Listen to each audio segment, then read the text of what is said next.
Welcome, everyone, to It's a Wrap with Rap. I am your host, Ron Rappaport. This podcast features people who have overcome life's struggles and adversities, people who can inspire, motivate, and educate us on an assortment of topics. My guest today is Chad Osinga, aka Mr. Tenacity, and you will find out why they call him Mr. Tenacity as we interview him. Chad is a high school dropout turned college graduate, special operations sniper, and combat applications instructor for the U.S. Army. Chad grew up in a drug house with a mother addicted to crack cocaine, who later passed away to an overdose. Never knowing his father, he turned to the streets for the better portion of his early life. Chad will discuss with us the numerous adversities and challenges he has faced, from scenarios arising from war, special needs children, marital problems, accidents, and physical setbacks. Chad uses his time now to speak on podcasts, writing for publications like Authority Magazine and The Up Journey, and works as a life coach mentor. His main initiative is to help empower people by revamping their mindset. Chad believes the fight for success, failure, mediocrity, or greatness is won or lost within our minds. Welcome, Chad, to the podcast.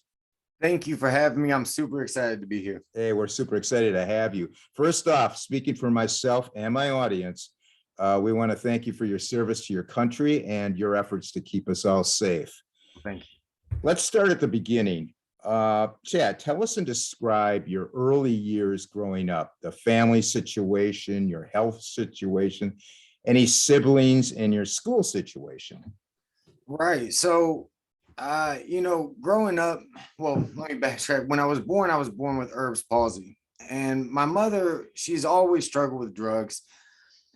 So when I was born and the doctor said, hey, your son has Erb's palsy, he has, this time frame or he'll lose the movement in his left side. She took a small hiatus from all the drugs and actually worked with me, got me to a place where I was actually functioning with my left side. Shortly after that, though, she just went right back to the drugs. And it started with, I believe, alcohol from, I was really young. So this is just, a lot of this is stories from family. And then that turned, into marijuana, and then that turned into cocaine and crack. And by that point, it was just out of control, Yeah. She didn't make me go to school. You talked about, I didn't go to school. I dropped out in the 9th grade. I didn't believe in myself. I had drug dealers that basically lived in my home. And at 14 years old, my house actually got raided. Local federal, law enforcement came crashing in. It felt like an earthquake hitting the house. The house shook so, because we had just a small home. And what I didn't know is that there was drugs buried in the backyard, all kinds of stuff that I didn't even know was happening in my own home. But she was so fixated on that next hit of cocaine or crack that, I became second or third in the list, So I didn't go to school very often. And I was really angry, anger became the driver of my vehicle, in life. And I began to make a lot of decisions based on just that anger. I became anemic, as a matter of fact. And, it was just due to the fact that I didn't have a decent meal. A lot of the drug dealers would take all the food that was in the house. I remember my grandparents telling me they actually dropped off food at the front door, I guess. And by the time I got home, it was nowhere to be found. Like, it was already gone and eaten up.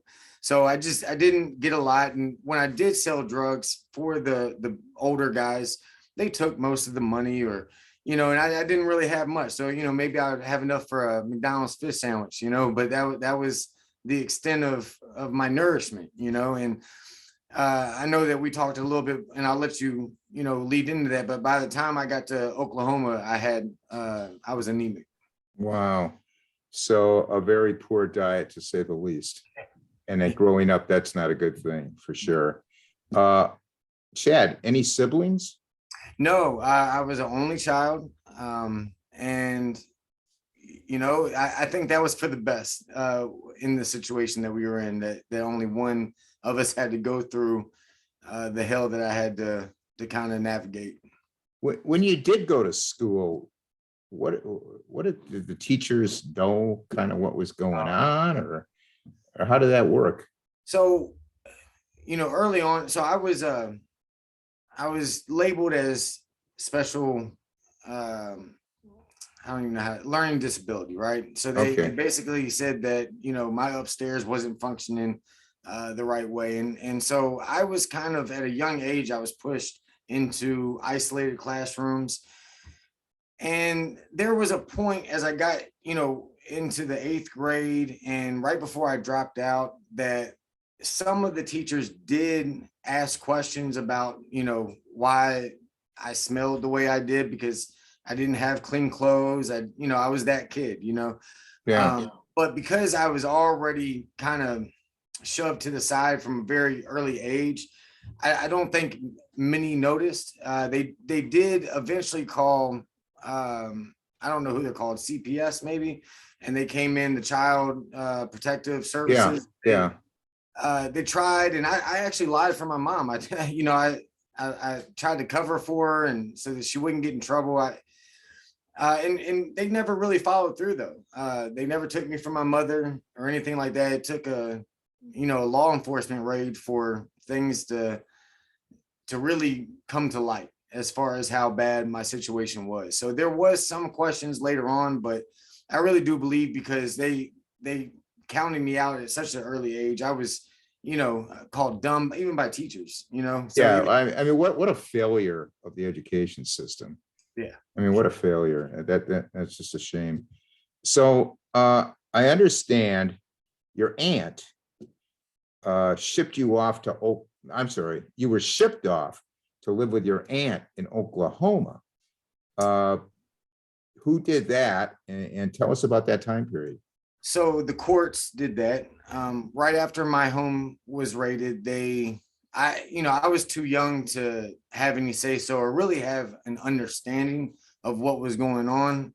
But Right. they gave custody to my aunt and uncle who lived in Oklahoma, and I really didn't know them that well. I get there, and it was an equally bad situation for me. She was deep into the church. She worked for this church, and it was like this holier than thou setting, right? I was the her sister's drug addict son who was evil and bad, and I got treated like that. They would read all of my mail that was sent from my mother from prison. They would not allow me to talk to her while she was in prison. They would also monitor all the phone calls I had with any family from Virginia. And a lot of times they wouldn't even allow me to talk to them. So they would literally sit on the other phone. And if anything was said that they didn't like, they would end the phone call. Wow. There were times where I was stuck in now remember, when my house got raided, I'm 14 years old. Okay. Right. By the time I get to them, I'm 14 and a half, 15 years old. They stuck me in a corner.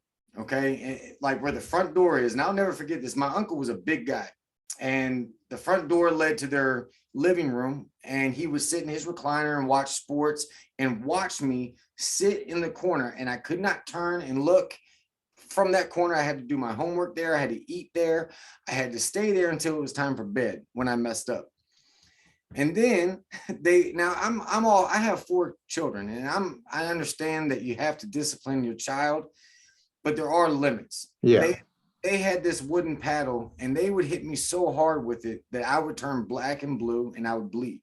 Oh my God. Now, why were they hitting you? Like for disciplinary or what? It was because but it was for very, very minute things. Like one time it was because someone passed gas in their van. Okay. My 2 cousins blamed it on me, which I swear I didn't do it. And I'm pleading with her. I'm like, I didn't do it. And she ripped me out of the van, took me in there, and just started, wow, right? And they called them licks. And I still, to this day, I call it licks. When I used to spank my kids, I would be like, hey, you're gonna get 3 licks, and now I realize why I said it. But so It just sounds like child abuse to me. It was like one time I got thrown down the hallway by my uncle because it was a very, again, minute situation. One of my cousins, we were outside one of their friends' home. It was dark. They had a tire swing and they're spinning the tire swing, and we would get inside the tire swing and we would spin each other, right? Right. No big deal. My younger cousin gets in, he's spinning, he gets scared. Okay. So he's screaming like somebody's chopping his arm off, right? They come out because I'm the oldest. All of a sudden, I'm wrong for not having stopped this situation, even though all of us have been doing this, right? Right. I didn't think any, I mean, he got so irate with me. By the time I got home, he ripped me out of his, he had a Toyota Tacoma. I'll never forget that. He'll rip me out of it. He threw me in, he opened the door, threw me into the doorway, and then chucked me down the hallway leading to their bedroom. And what was, I think, more degrading than anything is at that age, they would even take my pants down to spank me. So bare bottom, right? And I'm 15 years old, and these are adults. Right. And not even mother and father figure adults, so it was very rough to say the least. And so I loved basketball. Okay. And when I played basketball, my problems seemed to just disappear in my mind. So while I was in Oklahoma, they allowed me to play for like a rec league. I got in trouble in school or did something, probably grades, I can't even remember. And they said, "You're done. No more basketball." And they ripped it away from me. And that was it. My caring, my like something broke within me. And maybe not even a month, probably 2 weeks after that, I ran away for the first time. And understandable. Very understandable. I got caught the first time. Yeah. And then, the second time, I like 2 weeks after I got caught, I actually convinced a schoolmate to take me down the street and drop me off at an old gas station. I had about 3 phone calls worth of quarters to get on a payphone and call my grandmother back in Virginia. She got us a plane ticket, and then I hitchhiked to the airport. It was, and then I got arrested by the police for breaking probation when I got to Virginia. How old were you when that happened? 15 and a half by the time I got back to Virginia, and then they arrested me for the probation I didn't even know I was on from the raid. That was from the raids. Yeah.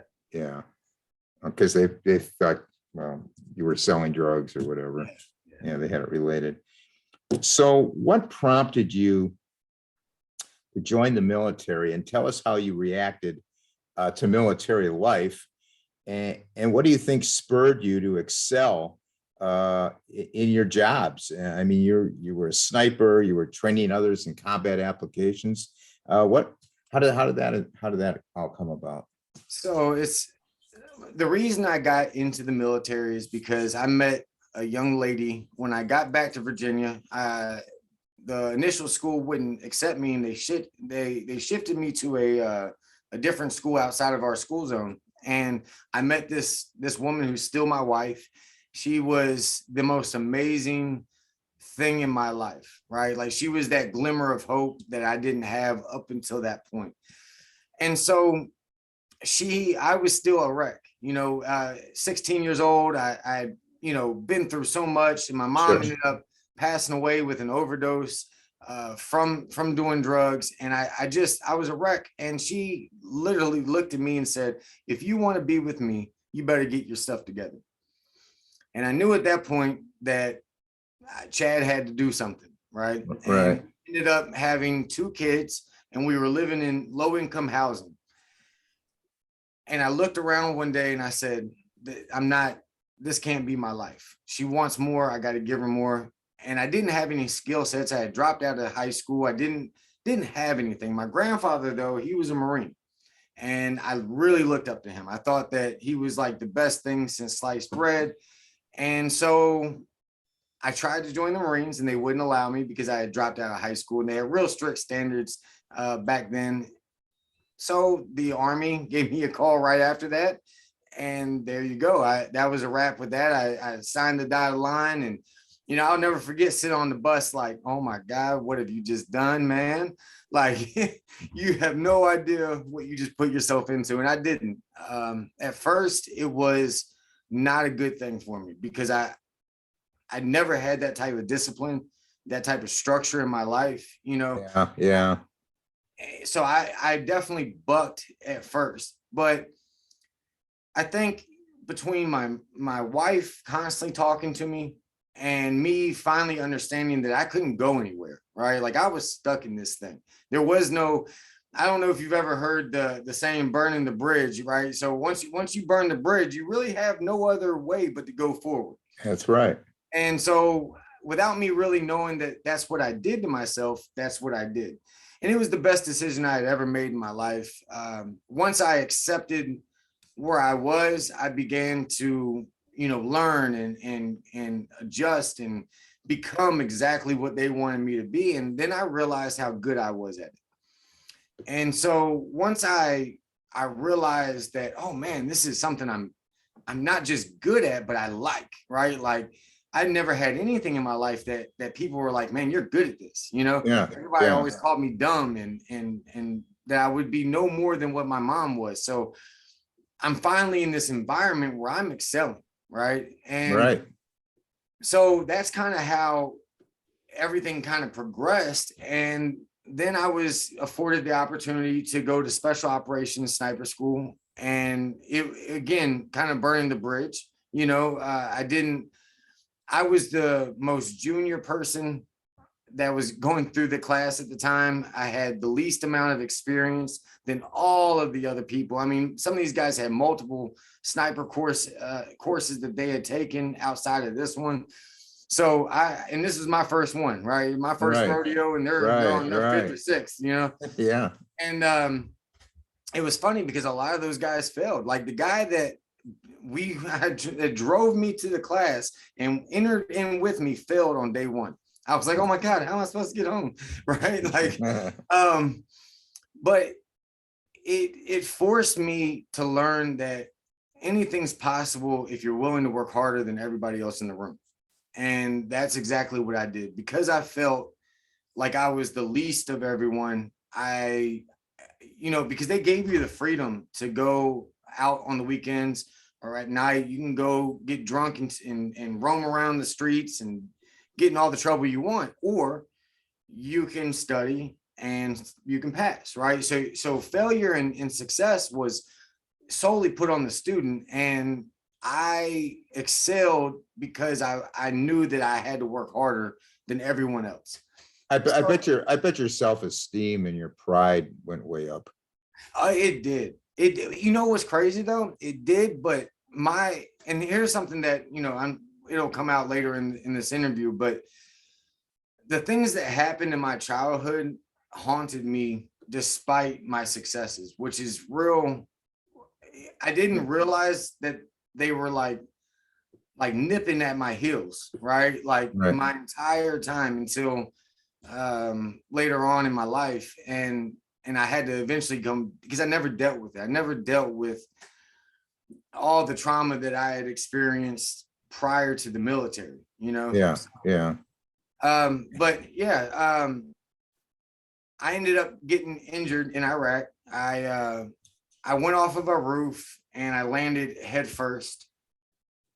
The jelly around my eye is like all still dented in. So like I see like blotches and stuff.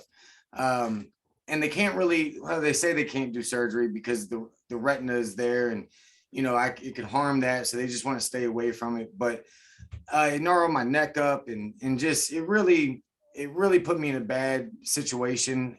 And then because of that, and then my daughter had a stroke like not too long after that. So we get back and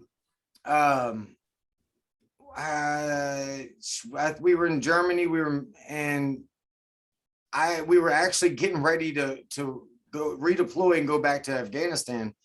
And this guy we were doing 2-a-days in the gym, and I'll never forget this. He's out of breath. He's like, Sergeant, he was like, you gotta get back and get to the phone. You gotta get, I was like, what is going on, man? Calm down, man, breathe, you know? And he couldn't. He was like, no, you gotta hurry up, it's something to do with your daughter. Once he said my daughter, everything changed, right? So this is happening while you're on deployment in Germany, correct? Yes. Okay. So I rushed back and they're like, hey, no one's still telling me anything, right? They're like, go to the school. We don't really know what's going on. You know, get back there. So I go back to the school and the ambulance is already there. They're actually putting my daughter inside the back of it, and my wife is in the back as well. And they take off without even saying 2 words to me. So I'm like, okay. So I get back in the car and I'm following the ambulance. And at one point, the ambulance actually had to stop because my daughter was convulsing so hard and they didn't know what was going on. They assumed it was a seizure. So we get to the first hospital, she's still convulsing. And I'll never forget the doctor, or not the doctor, it was like a nurse, saying to me to hold her, because they were trying to do a EEG and she kept convulsing and they're like, hold her still. And I'm like, dude, I can't. Like, you are the medical community, you stop it, right? Like, I don't know how to stop this. Right. So for almost 24 hours, she went untreated for a stroke. And this whole time they're like, oh, it's just a seizure, but she kept having these convulsions. Finally, the next day, a neurologist came in and was like, hey, did you guys do a MRI? And they're like, 9? No. She's like, let's go. Let's get her in an MRI. They get her in the MRI and her brain is so swollen that they have to do an emergency surgery. So then they couldn't do it there. They had to do a craniotomy at a children's hospital. So we get sent to this other hospital that's specifically for children. And, you know, what I love about Germany is they don't care what anyone else thinks. They only do what's right for the parents. I mean, for the patient, sorry, not the parents. Yeah. And they literally said, hey, we're doing surgery right now. There was no consent forms there. You know what I mean? Like, this is what we're doing, guy. It's going down. It's going down right now. Right now. You know, so they did the craniotomy, which released the pressure. And they said that if she hadn't got there in the time that she did, she was going to die within 2 hours. So we're still a wreck. We don't really know what to make out of all of this. And my wife is pregnant during this time, right? That's got to be stressful on her. Yeah, she ended up popping. Right as my daughter's in ICU, we're still at the children's hospital. She had just had a craniotomy, and now my wife pops. So I have my older son in the room with my daughter fighting for her life, and I have my wife in a different ward giving birth to a new child, and I'm skating back and forth, just dumbfounded at how wild this is. And I didn't know what to do. I was just on autopilot. I didn't know what was right and what was wrong. I just knew I had to be there and do the best I could. And shortly after my wife gave birth, the lead doctor for my daughter came in and just told us, he was like, I don't know really how to say this to you, but she's probably never going to walk or talk or eat on her own ever again. She's going to be a vegetable. And I remember going back to that hotel room in the shower and screaming. I was so just broken. Like, yeah, I didn't know, as a father, that's, man, you talking about being powerless. Yeah. So I get my composure back, and I go back, and they say, hey, we got to ship you guys to America. She's only the 3rd case of a child that we've seen here that this has happened, because basically it was vasculitis, which usually happens in the lower extremities of older individuals. So that's an inflammation Right. Was that from an infection or? See, they as time went on, doctors began to argue if it was vasculitis or if it wasn't.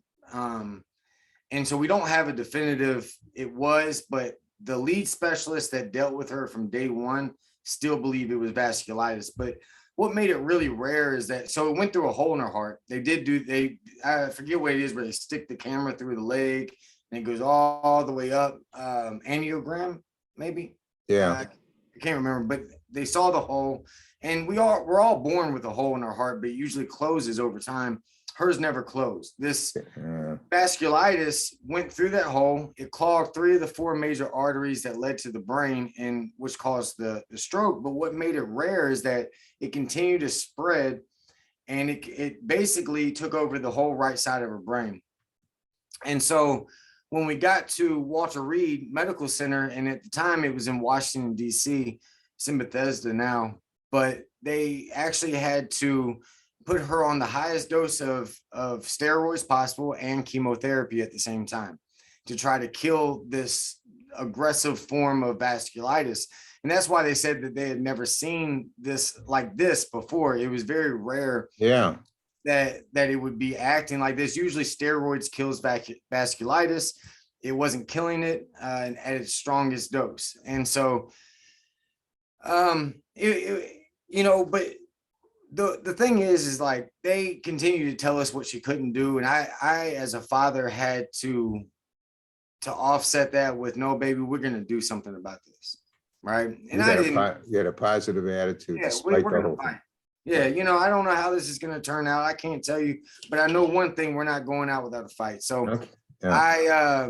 I kept speaking that in her. I said, "Baby, you're going to walk. You're going to walk. You're going to walk."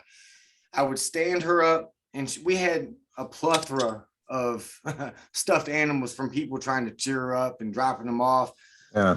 Like, she had one good arm, and I was like, throw them against the wall. And I would stand her up, and she would just throw them against the wall. And then I would take her and move her legs, and we'd walk back and forth through the room, up and down the hallways. And at the 3 or 4 month mark, she actually took steps on her own. She was talking on her own, and with her good arm, she was eating. That's because of you. That's because all on you.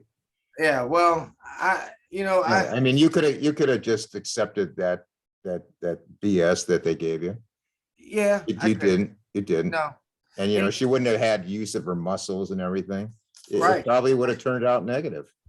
You're probably right. I didn't know what to do. I was like, I'm gonna do something, You did the right thing. You did the right things. How is she today?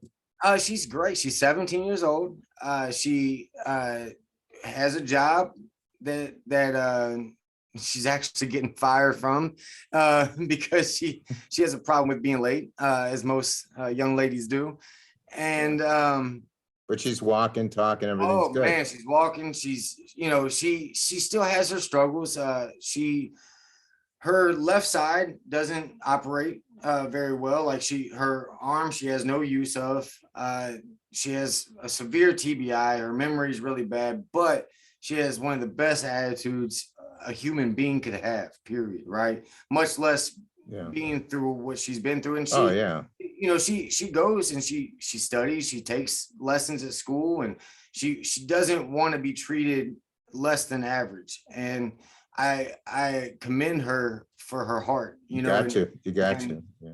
Yeah. So yeah, she's doing great, and but so during that time, we were my wife and I were actually separated. The Army did us backwards. They sent me with my daughter, and they kept her in Germany because my son had just been born. So, and but they finally send her. They get all the documents, and they come back to Walter Reed with us. And then about a year after we get released from Walter Reed, we find out that both my 2 youngest have autism.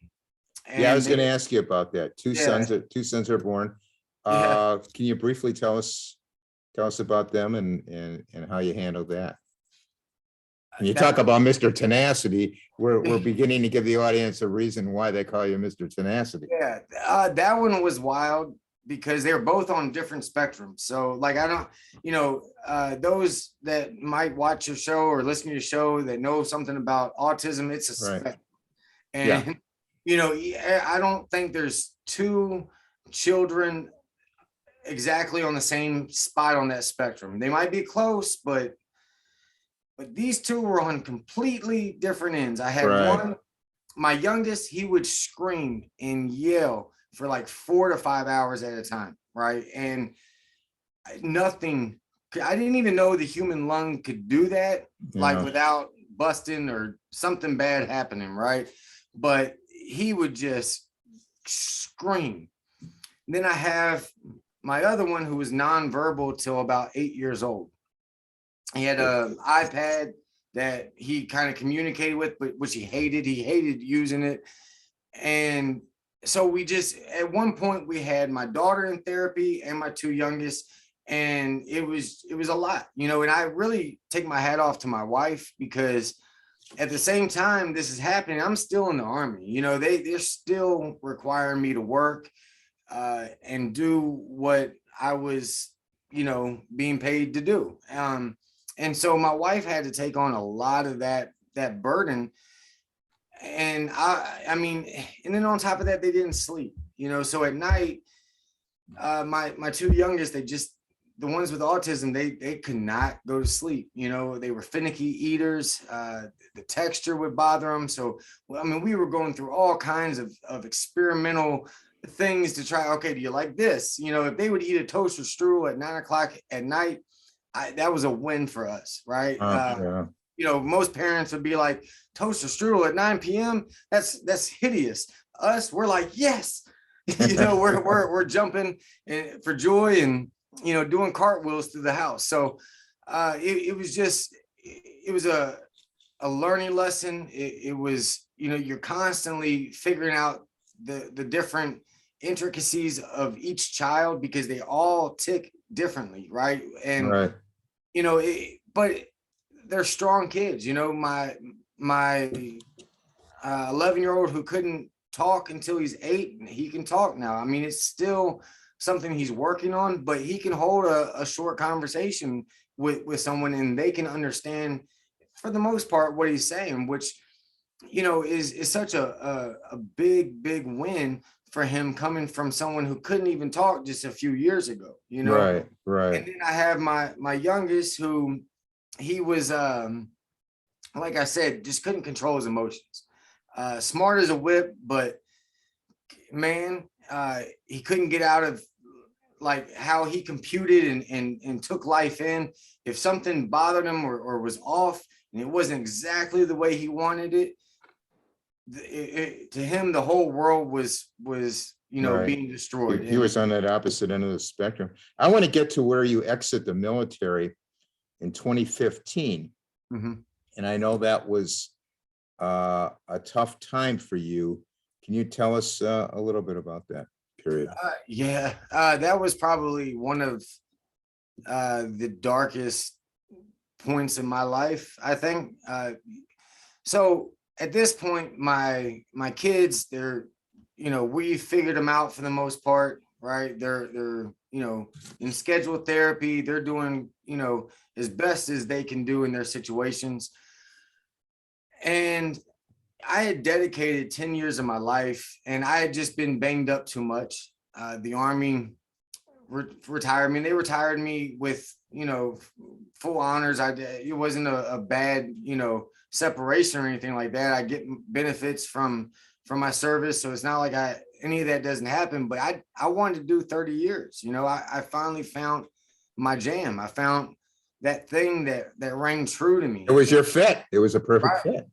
And Yeah. I felt like it was kind of stripped from me, just because I had been hurt doing stuff for them. It wasn't, but I had multiple surgeries, and they just said, you're done, man. And Yeah. That's the way it is. yeah, it is, unfortunately. And I didn't have a mission, right? So Right. you might have heard the saying, you know, the mind is such a powerful place, and when there's no purpose, it becomes like the devil's playground, right? Yeah. And my mind had become the devil's playground. PTSD had hit me like when I was in and I had a mission. I didn't feel as consumed by the things that I had seen, whether it be in the army and overseas or even my childhood. Like I had a North Star, if you will, right? And You had a focus. right, a focus, yes, perfect. Yeah. And Yeah. I didn't have that anymore. And I was like, probably like, if you looked at me on the outside, I probably looked like a dog chasing his tail. I didn't know where I was going. I had no purpose, and I began to drink. I began to smoke marijuana. And when I say drink, a fifth of whiskey a night was me on an easy night, right? And I was smoking an ounce of weed a week. I was blowing my money just to numb my mind, just so I didn't, because at first the alcohol started so I could go to sleep, because I was having nightmares. I couldn't go to sleep. But then I have this high tolerance, and maybe it's the army in me. I don't know, but I can drink like a fish.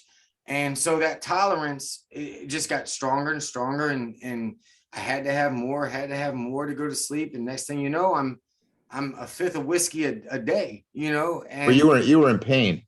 oh God, yeah. Yeah. Yeah. Mentally and physically, Yeah.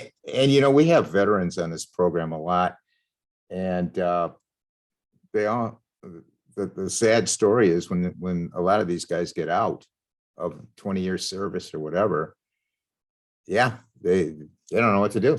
Yeah. There doesn't seem to be any transition from the army or whatever service to when they get out.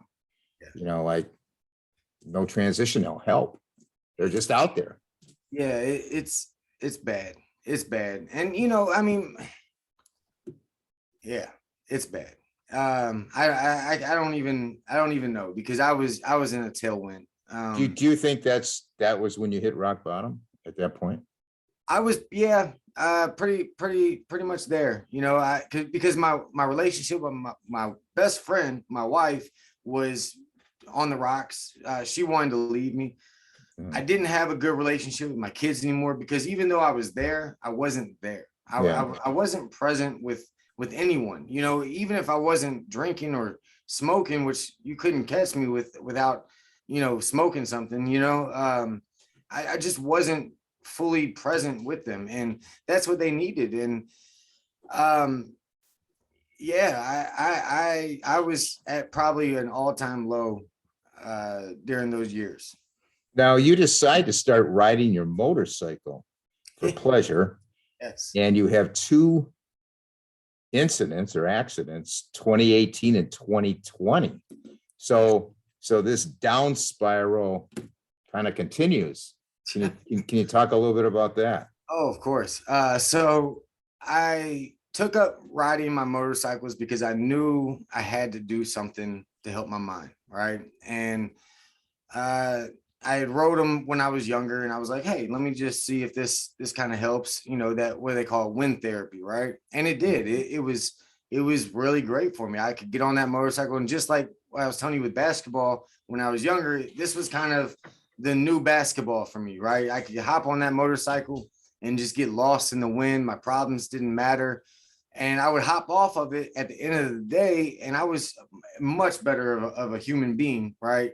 After I got off the motorcycle. But 3 years after I got out, I was taking a left turn, and a kid, probably 18, 19 years old, probably on his phone, he blew a red light as I was making a left turn. And it's my fault. I didn't look right. I should have looked right. I usually do. I don't know. That night I saw a green light and I just went. And he wasn't paying any kind of attention. He didn't, when they did the investigation, there was no brakes that were touched or anything. And he hit me at 45 miles an hour. He put me into a guardrail. My bike was destroyed. It was bad. And it hurt me. I was already hurt with all the surgeries and stuff from being in the military. And now I got hit at 45. I was in a lot of pain. And it took me about I'd say about a year before I had the courage to try to hop on another bike. I had a buddy who actually rebuilt the bike that got destroyed in that wreck while I was down and healing and learning how to get myself going again. And so I was riding that bike again in 2020. And this time I thought I was doing the right things, right? I had a group of people with me. Yeah. So it was about 5 Harley Davidsons. I don't know how you don't hear 5 Harley Davidsons going down the road, right? You have to really, really not be paying attention. And this man wasn't. We were on I-95 South. If any of your listeners are familiar with that stretch, and Yeah, we're down here in Florida, so we're real familiar with it. yeah, so I was in the far left lane, and they're expanding the road at that section. And so there's this Jersey barrier right to my left. The van in the middle lane, I guess his traffic was kind of slowing down, so he didn't want to slow down. He wanted to jerk into the left lane and keep going. He didn't look in his mirror. He didn't look in the blind spot. I don't think that man was looking at very much. And he jerks the wheel and piles into me at 65 miles an hour. He hit me so hard that my bike went into the Jersey barrier and never fell back down. Like it was imprinted into the Jersey barrier. Wow. I flew into that construction zone that I was just talking about. And, you know, I thank God I had some military guys that were riding with me. They applied first aid, but I had to go to 2 different hospitals before I could get my first surgery.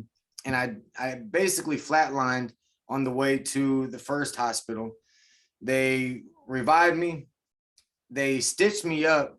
They had to cut my beard, and that's why it's not as long as it used to be. But and I got this, it looks like this, because right here's where all the stitches were. Yeah, it's a cool looking beard though. Yeah, well, thank you, sir. Thank you. But so they sent me to get my first surgery, and the doctors don't even realize that the MRI couldn't see all the damage that was done. And so they went in and they were like, holy moly, we weren't ready for all this. So they had to schedule me for a second surgery. And as I'm getting ready to go through that second surgery, I flatlined again.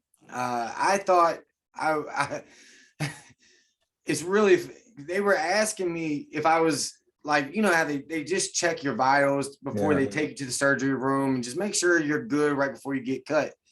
And they're talking to me. I think that I'm talking to them like I'm talking to you right now, but I am not. I'm like slurring. I'm blah, blah, blah, blah, right. But I think I'm just telling them that I'm wonderful, right? Yeah. But then everything goes black. I don't see anything, right? And I basically flatline again. And they hurry me to this other room, and I wake back up, and they're holding me. I'm butt naked. And it's the weirdest thing. Like everything was blurry through my eyes, right? Like I couldn't see anything super clear, but I could hear everything. I could hear the doctor talking to the nurses talking to each other. And I remember looking to both sides and them shoving IVs into both, because my heart rate was at like over 190, I believe. And they were like, man, he's gonna go again, you know. And I remember him talking like I'm not awake, you know. And I just remember just looking at the doctor. I think it was the doctor. I couldn't see very well. Whoever was in the blurry image in front of me, and just telling them, please, I got kids that need me. They do. They need me. Please, you got to save me.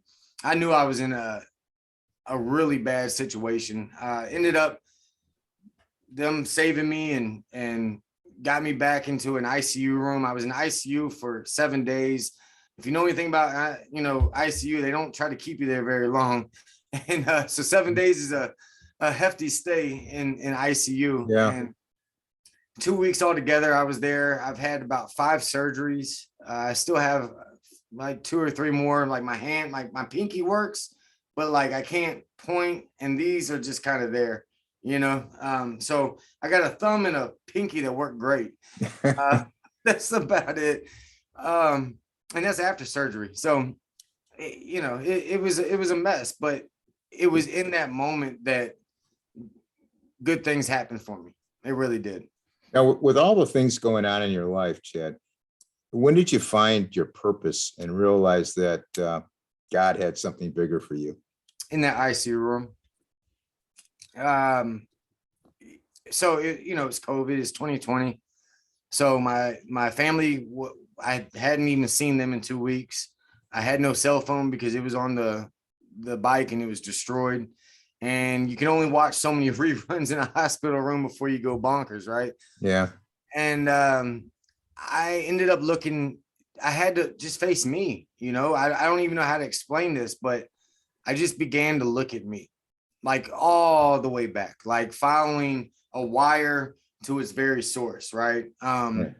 And I realized that I hadn't dealt with a lot of things and that God had a purpose for me for some reason. I had been off of a roof, hit by 2 motorcycles, and that's just the 3 notable things, right? That people want to hear about. I've been in so many situations that I shouldn't have made it out of, and yet I'm here, and so I realized that I needed to get my stuff together, right? I needed to fix me so that I could help some people in the same situation as me, because if I can do it, if I can get my stuff together, then I know anybody else can, right? Yeah, absolutely. Absolutely.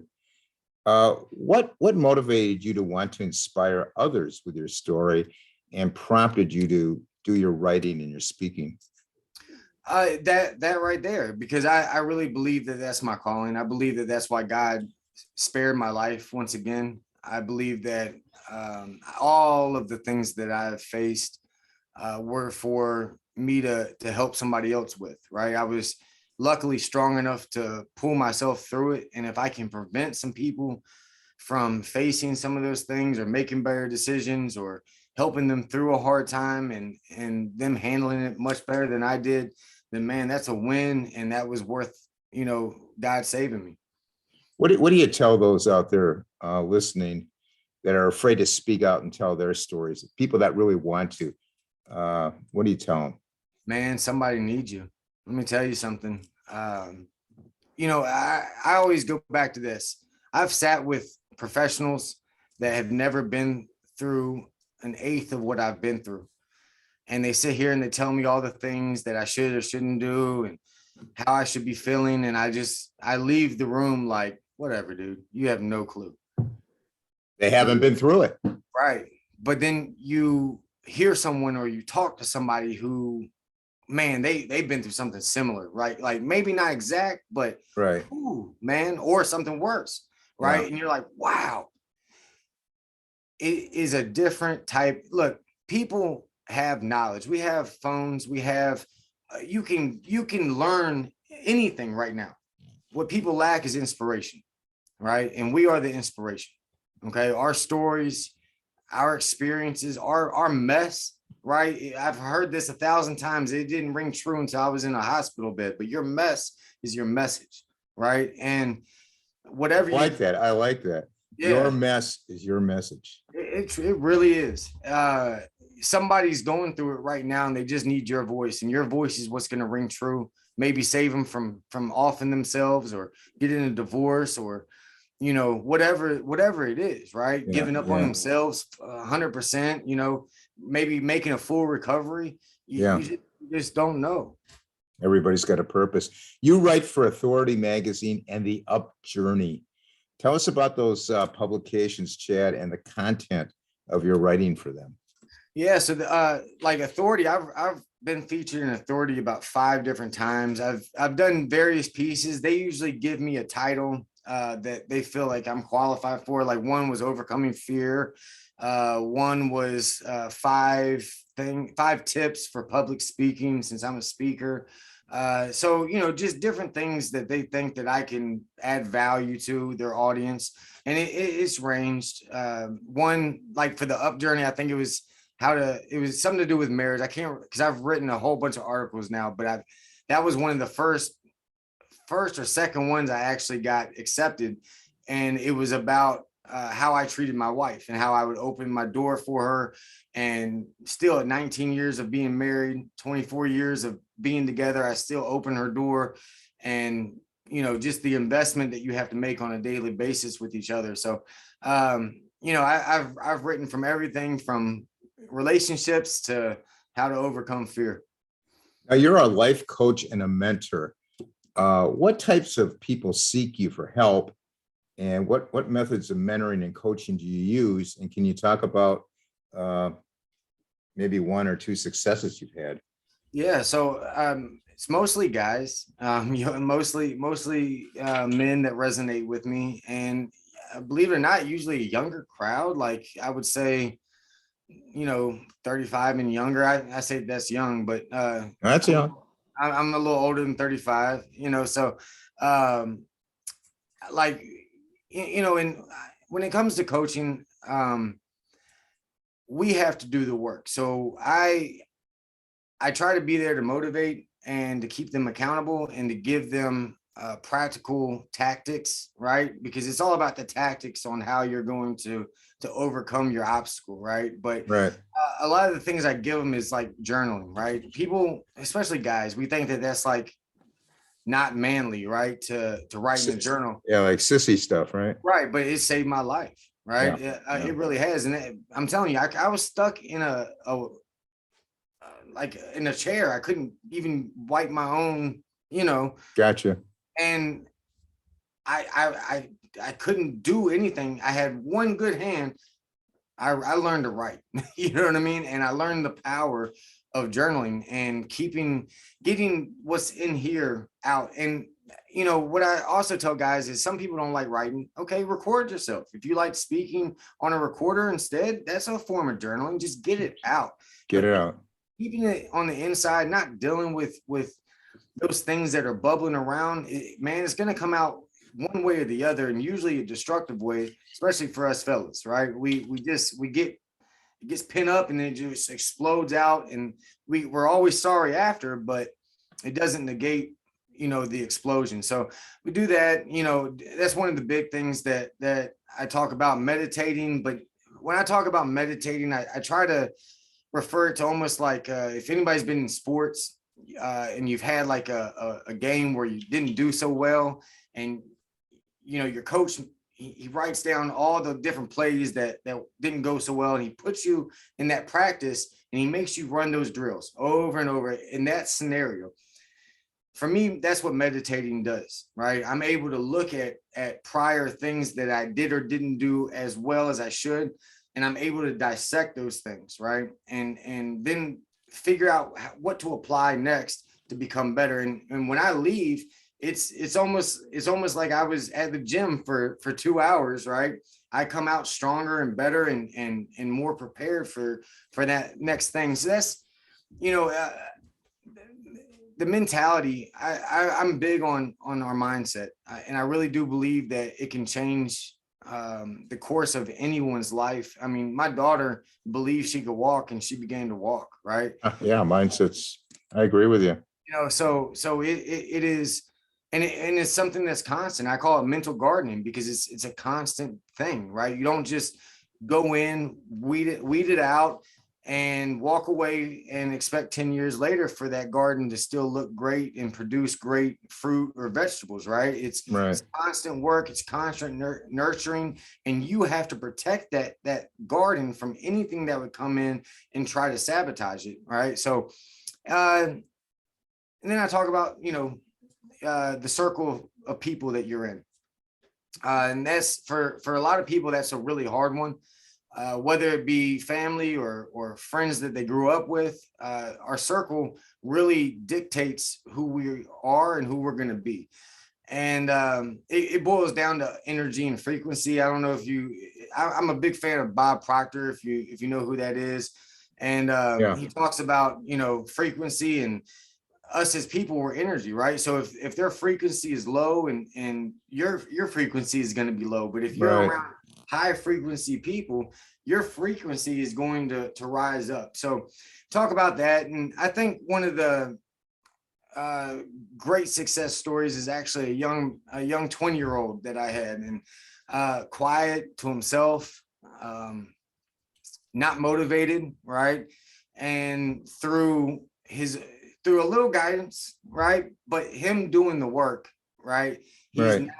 now, successful. He's, his bills are almost obsolete, and he's living his best life at 21 years old, 22 years old now, and it just goes to show you age is just a number. These young bucks, they can have a great life too, and they can get their stuff together. And it was just cool to see such a young man take life by the horns and really do something positive, especially when he wasn't geared that way coming into it. He was very much on the lower end of the wanting to get things done. And yeah, it sounds like your methodology is right, spot on. For those struggling out there, Chad, with whatever issues they have, what final thoughts and words do you have for them? So the first thing is everything that you could ever need or want is already within you. I think a lot of times we always are desperate for someone else or something else. The answers are on the inside of us, right? The other thing I would say is start speaking who you want to be into existence, right? Your words have power, even if you don't believe they have power, right? Write some things down, that you want to be, that you want changed. Put them on your, mirror as you're brushing your teeth. Say them every morning out loud to yourself, because you're having a conversation with yourself, right? We do it every day, right? And so change the conversation. And the only way to do that is to change what's coming in. So that's what I would say. Chad, how can people contact you? They want to get a hold of you. They want to, talk to you. How do they get a hold of you? Right. So my website is mrtenacity.com.